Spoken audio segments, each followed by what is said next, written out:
తాటకిని వధించి మునిరాజు కృపనుగాంచి తాటకిని వధించి మునిరాజు కృపనుగాంచి శిలకు ప్రాణమిచ్చి సన్నుతులుగాంచినట్టి రామ రామ శరణం భద్రాద్రి రామ శరణం రామ రామ శరణం.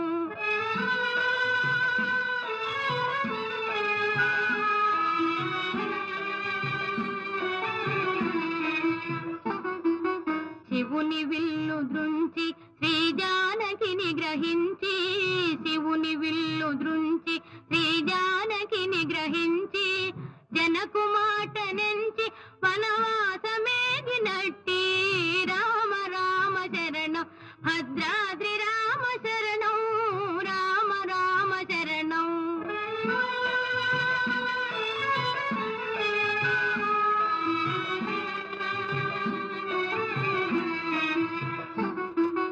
రావణుని వధించి ఘనకీర్తి జగతి నుంచి రావణుని వధించి ఘనకీర్తి